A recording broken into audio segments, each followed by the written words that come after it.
میری ماں بہنوں تمہیں میک اپ سے کوئی منع نہیں کرتا، اور جاؤ مولوی جرجیس ایک ذمہ دار منچ پر بیٹھ کر، کرسی پر بیٹھ کر تمہیں ذمہ داری سے کہتا ہے تمہارے سامنے کہ تمہیں میک اپ کرنے سے میں کبھی نہیں منع کرتا ہوں اور نہ کر رہا ہوں، شوق سے کرو۔ ایک چیز کی اور اجازت دیتا ہوں، فیئر اینڈ لولی تھوڑی سی نہیں، پوری کی پوری نکال کے لگا لو، میں منع نہیں کر رہا ہوں، جائز ہے تمہارے لیے۔ یہ مولانا کیا کہہ رہے ہیں؟ ہاں، پاؤنڈز کی کریم پوری نکال کے لگا لو۔ کل تک میں نے کہا تھا لپسٹک عورتیں نہیں لگائیں، لیکن ساری کمپنیوں نے ذمہ داری کے ساتھ یہ بیان لکھ کر WHO کو دے دیا ہے کہ ہم لپسٹک میں خنزیر کی چربی، سور کی چربی نہیں ملا رہے ہیں۔ اس بیان کے آ جانے کے بعد مولوی جرجیس اب تمہیں کھل کے اجازت دیتا ہے کہ تم اپنے ہونٹوں پر جتنی لپسٹک چپڑنا چاہو چپڑو، لیکن یاد رکھنا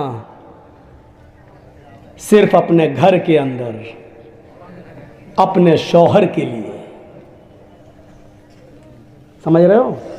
اللہ کے رسول نے فرمایا کہ مرد کی خوشبو وہ ہے جو اڑتی ہو اور مہکتی ہو، عورت کی خوشبو وہ ہے جس کا رنگ دکھائی دیتا ہو لیکن اس کی خوشبو چھپی ہوئی ہو۔ یعنی عورت خوشبو لگا کر، پرفیوم لگا کر گھر سے باہر نہیں نکل سکتی، چمیلی کا تیل لگا کر گھر سے باہر نہیں نکل سکتی، ڈابر آنولا کا تیل لگا کر گھر سے باہر نہیں نکل سکتی، خوشبودار کوئی چیز لگا کر گھر سے باہر نہیں، کیونکہ عورت کی خوشبو، عورت کی زینت اس خوشبو میں ہے جس کی خوشبو ظاہر نہ ہوتی ہو، دوسرے کو نہیں لگتی ہو، اور اس کا رنگ ظاہر ہو۔ لپسٹک لگائیے، رنگ ظاہر ہے، کریم پاؤڈر لگائیے، پڑوس کی عورت بتا دے کہ آج تو بہت زیادہ لگی ہے، تم تو کالی تھی، آج تو ہیما مالنی لگ رہی ہو۔ کوئی حرج کی بات نہیں ہے، خوب لگاؤ، میں منع نہیں کر رہا ہوں، لیکن گھر کے اندر عورت کی زینت ظاہر ہو جائے، شوہر کو اس کا رنگ ظاہر ہو، لپسٹک، لیکن باہر لگا کے نہیں نکل سکتی ہو۔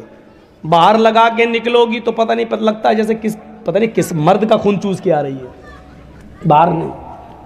شوہر گھر میں ہے تو شوہر دیکھ رہا ہے، زیادہ سے زیادہ اتنا سوچے گا کہ میرا خون چوسا، وہ تو زندگی بھر چوستی ہو تم، آج چوس لیا تو کیا ہو گیا، کوئی مسئلہ نہیں۔ عورت گھر میں لپسٹک بھی لگا سکتی ہے، کریم پاؤڈر بھی لگا سکتی ہے، جو چیز نہیں لگا سکتی یا نہیں کر سکتی ہے وہ صرف یہ ہے کہ عورت اپنے سر کے بال نہیں کاٹ سکتی ہے، اتنے بھی نہیں۔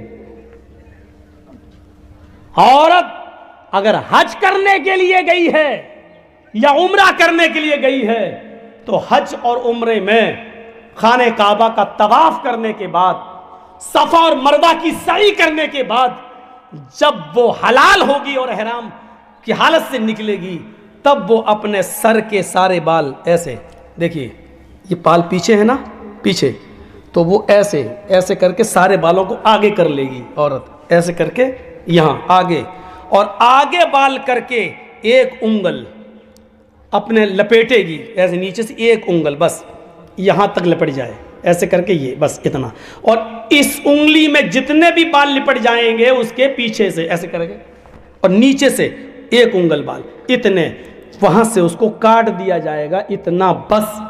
حج کے میدان میں صفا مروہ کے چکر کے بعد بھی عورت کو ایک انگل سے زیادہ بال کاٹنے کی اجازت محمد رسول اللہ نے نہیں دی ہے۔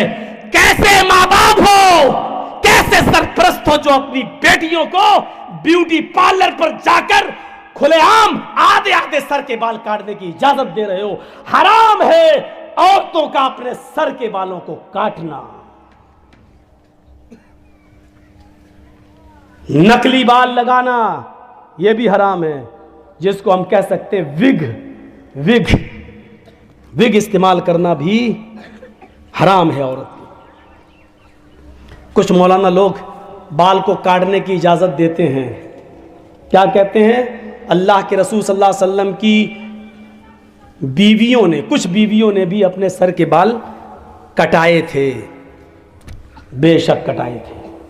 مولوی جرجیس اس بات کو مانتا ہے کہ اللہ کے رسول صلی اللہ علیہ وسلم کی کچھ بیویوں نے اپنے سر کے بہت سے یعنی آدھے سے زیادہ آدھے بال کٹائے تھے۔ میں مانتا ہوں اس بات کو، حدیث ہے، صحیح ہے، لیکن آپ کو یہ بھی جاننا چاہیے کہ اللہ کے رسول کی ان بیویوں نے وہ سر کے بال کب کٹائے تھے۔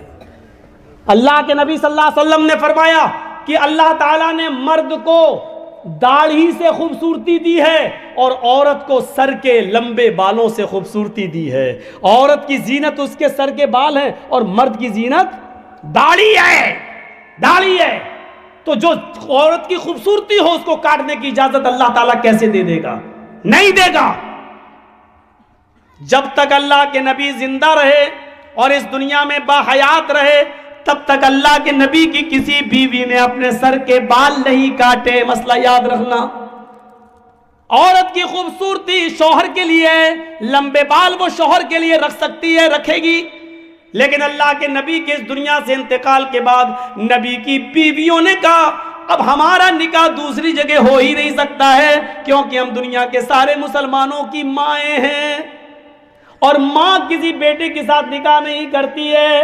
اب ہم دنیا میں کسی بھی مرد کے ساتھ جب نکاح نہیں کر سکتے ہیں، سب میری اولاد ہے، سب میرے بیٹے ہیں، اور اللہ کے نبی اب جس دنیا میں رہے نہیں تو اب اس خوبصورتی کا کیا فائدہ، اب اس زینت کا کیا فائدہ؟ میں بناؤ سنگار کروں تو کس کے لیے کروں، زیب و زینت کروں تو کس کے لیے کروں؟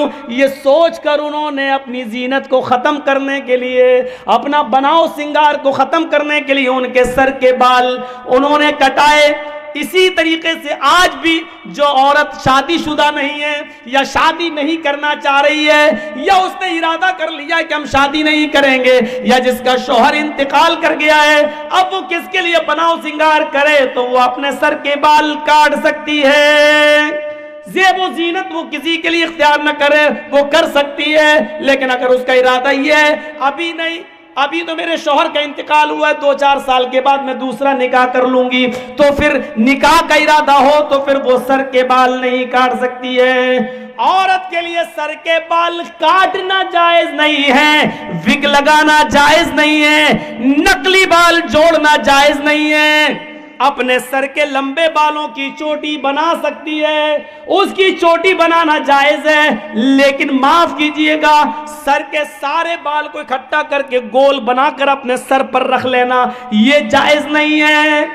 گھر کے اندر کر سکتی ہے، گھر کے باہر جوڑا بنا کر بال لپیٹ کر اور ادھر اکٹھا کر لینا، کلپ لگا لیتی ہیں اور اتنا اونچا کر لیتی ہیں، لگ رہا ہے جیسے قطب مینار اپنے سر پہ کھڑی کر دی اس نے، یا ایسا لگتا ہے جیسے ٹلو پمپ رکھ دیا ہو موٹر۔ یہ جائز نہیں ہے، لیکن ہاں اپنے گھر کے اندر ہے، گرمی لگتی ہے عورتوں کو، کیا کریں، گھر کے اندر ٹھیک ہے، شوہر کے لیے ٹھیک ہے، لیکن گھر کے باہر جا رہی ہے تو پھر وہ جوڑا اپنے سر کے سارے بال سر پر ایک جگہ اکٹھا کر کے کلپ لگا کے نہیں جا سکتی ہے۔ عورت کے لیے بجنے والی کھنکنے والی کوئی چیز پہن کر گھر سے باہر نکلنا جائز نہیں ہے، نہ وہ چوڑیاں پہن کر نکل سکتی ہے، نہ وہ پیروں کی پائل و پازیب پہن کر گھر سے باہر نکل سکتی ہے۔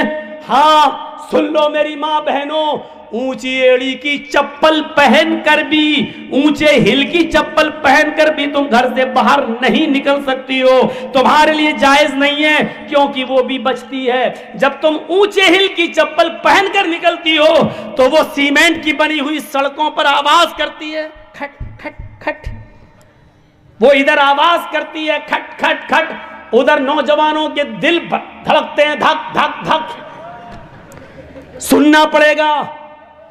یہ بے حیائی تمہاری طرف سے آ رہی ہے، بچنے والی کوئی بھی چیز عورت گھر سے باہر پہن کر نہیں نکل سکتی ہے۔ ہاں یہ وَأَحْسَنَتْ فَرْجَهَا، اپنی شرمگاہ کی حفاظت کرو، یعنی موٹا لباس پہنو، اچھا لباس پہنو، جسم کا کوئی حصہ نمایاں نہیں ہونا چاہیے۔ اور شرمگاہ کی حفاظت شوہر کے علاوہ کہیں اور نہیں. اور چوتھی چیز وَأَطَاعَتْ بَعْلَهَا، اور اپنے شوہر کی اطاعت کرو، اپنے شوہر کی فرما برداری کرو، اپنے شوہر کی اطاعت کرو، اس میں کمی نہیں ہونی چاہیے شوہر کی اطاعت میں.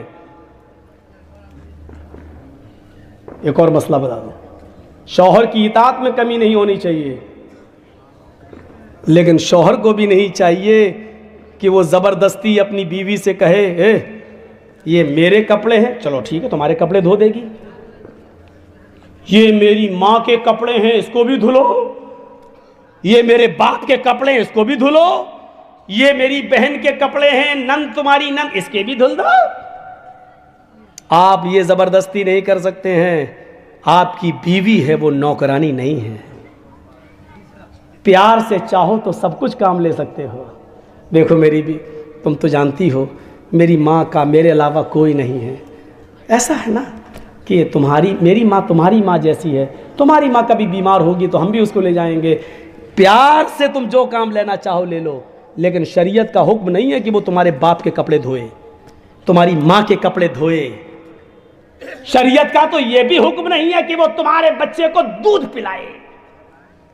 بچہ تمہارا ہے، دودھ پلاتی ہے تو یہ اس کا رحم و کرم ہے. اگر وہ دودھ پلانے کی اجرت اور پیسہ مانگے تو تمہیں دینا پڑے گا.